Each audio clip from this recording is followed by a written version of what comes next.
Good morning everyone, সবাই কেমন আছো? আশা করছি সবাই খুব ভালো আছো। আমিও খুব ভালো আছি। এখন সকাল 6টা মতন বাজে, আর এই যে রান্নাঘরের সামনে যে দরজাটা আছে এর সামনে একটা কাঠ লাগিয়ে তারপরে দরজাটা বন্ধ করেছিলাম, কারণ কালকে রাত্রে একটু ছিটেফোঁটা বৃষ্টি পড়ছিল, আর যখন বৃষ্টি পড়ে পুরো ছাটে ঘরটা পুরো নোংরা মতন হয়ে যায়। আর এই যে এই জানালাটাও কিন্তু বন্ধ করে রেখেছিলাম, কারণ যখন হাওয়া চলে বা বৃষ্টি আসে, ছাটও আসে, আর হাওয়া চললে যত জিনিসপত্র আছে সব হাওয়ার জোরে পড়ে যায়। তো এই জন্যে জানালাটা বন্ধ করে রেখেছিলাম। তারপর যাই হোক জানলা দরজাগুলো খুলে এই যে ঘর এখন ঝাড় দিয়ে নিচ্ছি। তো বেশ কয়েকদিন লেপা হয়ে গিয়েছে, সেই দাদুর সেই 10-8 দিন লেপেছিলাম, তারপরে তো আর লেপা পোছা হয়নি, ভালোই ধুলো বেরাচ্ছে। তো ভাবছি বৃহস্পতিবার ছাড়া লেপবো না। যাই হোক এই কয়েকদিন একটু কষ্ট করি। তো এক বোনও কমেন্টও করেছিলে যে দিদি তুমি ডেলি ডেলি লেপো কেন, বুঝি না। যাই হোক মাটির ঘর হলে এই যে এরকম ধুলোবালি উঠলে লেপতেই হয়, না লেপলে কিন্তু থাকা যায় না, ভালোও লাগে না। এবার কি বলতো, কারোর আনন্দ হয় ঘরটাকে যে যত পরিষ্কার রাখতে পারে, সেই কাজটা করেই কিন্তু সে আনন্দ পায়, তাতেই কিন্তু খুশি লাগে। যার যার খুশির একটা কারণ থাকে। আমি আমার ঘরটাকে লেপে পুছে যদি সাজিয়ে গুছিয়ে রাখি তবে কিন্তু আমার খুব ভালো লাগে, ওটাই হচ্ছে সবথেকে বড় আনন্দ আমার।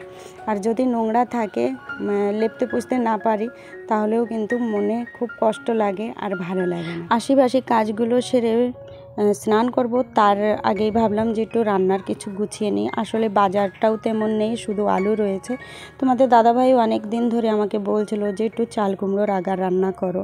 তো আমার সব জায়গায় হাত দিতে সত্যি আমার ভয় করে। আমি যদি আমার পার্সোনাল কোনো জমি হতো, শ্বশুরবাড়িতে তো পার্সোনাল কারোর জমি জায়গা থাকে না, সে এসে শ্বশুর বাড়ির ভিটেতেই ওঠে, তো তেমনটা আমিও উঠেছি। কিন্তু আমার যে ঘর আছে, ঘর বাদে আমি বাইরে কোনো কিছুতে হাত দিতে পারি না, আমার সেটা অধিকারই নেই, আমি দিতেও পারি না, দিতে চাইও না। কিন্তু তোমাদের দাদা ভাই এত করে বলে, এর আগেও কিন্তু দেখেছো আমি কুমড়োর আগা কেটেছি, তোমাদের দাদা ভাই ভিডিও করে দিয়েছে, তবেই কেটেছি, ও থাকতেই আমি কেটেছি, তাছাড়া আমি কাটি না। আজকে তোমাদের দাদা ভাই বাড়িতে নেই, আর যেটার আমি ভয় পাচ্ছিলাম ঠিক সেটাই হলো। তোমাদের দাদা ভাই বলল যে গাছগুলো তো আমি লাগিয়েছি, তোমার ভয়ের কোনো কারণ নেই, তুমি কেটে নিয়ে এসো। কিন্তু এই চাল কুমড়োর আগা কাটতে কাটতে আমি এত বাজে বাজে ভাষা আজকে পেয়েছি গিফটে।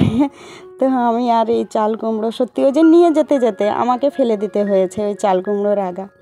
আমি এই সব জিনিস কোনো সময় সোশ্যাল মিডিয়াতে শেয়ার করতে চাইনি, আমি চাই আমি ডেইলি ব্লগ যে কাজ বাজগুলো থাকে সেটাই শেয়ার করব, কিন্তু আজকে বাধ্য হয়ে আমাকে শেয়ার করতে হচ্ছে। সেইগুলো ফেলে এসে এই যে আমার ঘরের পেছনে ছোট্ট একটা টেরা বেঁকা উঠান আছে, তোমরা তো দেখোই, তোমরা আবার ভালোও বলো যে চারিদিকে সবুজ সবুজ, ওটা আমার বাড়ির পেছন বলে হয়তো এই জায়গাটায় আমার একটু অধিকার আছে, এখানে আমি একটু হাত দিতে পারি। আর এই যে ঘাটকুলের গাছগুলোও তোমাদের দাদা ভাই লাগিয়েছে, তো এই জন্যে ওইগুলো ফেলে রান্নার যখন কিছু নেই তো কি রান্না করব, আর এই ঘাটকুলের আগা তো তোমাদের দাদা ভাই খুব ভালো খায়, তাই আমি এগুলোকে কেটে নিচ্ছি।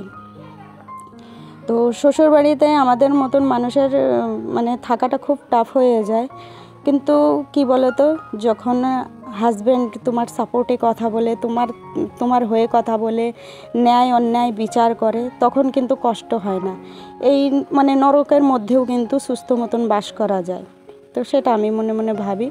তো এই জন্যে হয়তো এত বছর হয়ে গিয়েছে আমি এই বাড়িতে বাইরে কোনো অধিকার না থাকা সত্ত্বেও কিন্তু এই ঘরে আছি। যাই হোক, তারপরে এই যে ঘাটকলের ডুগাগুলো ভালো করে আমি ধুয়ে এনে তারপরে কেটে নিচ্ছি। ওই কেটে ধুতে গেলে হাত খুব চুলকায়, আমি সহ্য করতে পারি না, এমনি আমারও অ্যালার্জির শরীর, তো একদমই সহ্য করতে পারি না। তারপর যাই হোক ওগুলো গুছিয়ে গাছিয়ে তারপরে স্নান করে এই যে পুজোটাও দেওয়া হয়ে গিয়েছে আমার। এইবারটা চলো ঘাটকলটা আজকে কিভাবে বাটা করব সেটাই তোমাদের সাথে শেয়ার করব। যাই হোক পুজো দেওয়া হয়ে গিয়েছে, মনটাও একটু খারাপ আছে, কিন্তু সেই আগের মতন আর মন খারাপ হয় না। এখন অভ্যাস হয়ে গিয়েছে এইসব ব্যবহারের, কিছু কিছু জিনিসের জন্যে সবাই প্রস্তুত থাকে, তো আমিও থাকি, তো কি বলো তো, এখন চলো রান্না করি আর তোমাদের সাথে মানে শেয়ার করি যে আজকে ঘ্যাটকলের বাটাটা কেমন করব। আমার মা, দিদা আর ঠাম্মি কিন্তু অন্যরকম বাটা করতো, যেমন কালি জিরে, শুকনো লঙ্কা আর রসুন ফোড়ন দিয়ে ঘ্যাটকলগুলোকে ভালো করে ভেজে নিত, তারপরে বাটা করতো। তো তেমনটাও আমার খুব পছন্দের, মানে ওটাও আমি খুব ভালো খাই। আর এই যে যেটা দেখছো এটা আজকে করছি, এটা একটা ভিডিও থেকে দেখা। আমার না নতুন নতুন রেসিপি করতে কিন্তু ভীষণই ভালো লাগে। আমি ট্রাই করে দেখি, সে ভালো লাগুক বা না লাগুক, যদি ভালো লাগে সেটা আমি পরে ফিরে করে খাই। তো দেখতেই পারলে যে এই মিক্সির মধ্যে আমি ঘ্যাটকল পাতা একটু সেদ্ধ করে নিয়েছিলাম, সেটা দিয়েছি, কাঁচা লঙ্কা, কাঁচা রসুন আর একটু কালি জিরে দিয়ে এটাকে বেটে এই যে এখন কড়াইয়ের মধ্যে কালি জিরে ফোড়ন দিচ্ছি, একটু শুকনো লঙ্কা কুচি কুচি করে কেটে নিয়েছি, আর এই যে পেঁয়াজ দিয়ে দিচ্ছি। পেঁয়াজটা লাল লাল ভাজা হয়ে গেলে কিন্তু ওই বাটাগুলো দিয়ে দেবো। কাঁচা লঙ্কায় ঝাল খুবই কম, আর এইসব জিনিসে একটু টান টান ঝাল থাকলেই কিন্তু ভালো হয়। একটু গলায় ধরার ভয়ও কম থাকে, না হলে তো গলা চুলকাবে না কি হবে সেটা ভয় করে। একটু টান টান ঝাল থাকলেই ভালো লাগে। যাই হোক, এখন এই যে এগুলোকে ফোড়ন দিয়ে ভালো করে ভেজে নেব। ওই যতক্ষণ না পুরো আঠা আঠা হয়ে যাচ্ছে, পুরো রস একদম শুকিয়ে যাচ্ছে, ততক্ষণ কিন্তু আমি এটাকে ভাজতেই থাকবো। আজ দুপুরবেলায় বাটা ছাড়া তো আর কিছু করতে পারলাম না, কিন্তু এই যে পূজা তরকারি করেছিল মাছের, এই মাছের তরকারি দিয়ে গিয়েছে, আর একটু ব্রাহ্মী শাক করেছিল, সেই ব্রাহ্মী শাকটা দিয়ে গিয়েছে, আর ওই যে বাটা, ব্যাস এই দিয়ে আমাদের দুপুরের খাওয়া দাওয়া হলো।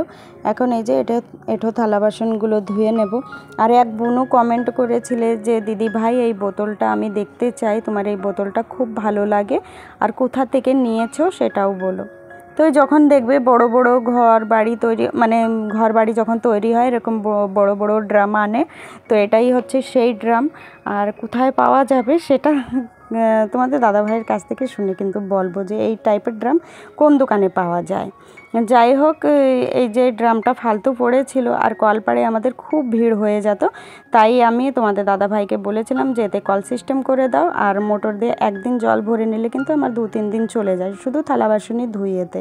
যাই হোক, সুবিধা হয় ভালো। তাই যে থালা বাসনগুলো ধোয়া হয়ে গিয়েছে। আর বোনু কী বলো তো, একদিন তোমাকে আমি ড্রামটাও ভিডিও করে দেখিয়ে দেবো। আজকে আমার একদমই মনে নেই, এডিটিং করার সময় তোমার কথাটা মনে পড়েছে। যাই হোক, ভিডিওটা শেষ করছি, চলো ফিরে দেখা হবে।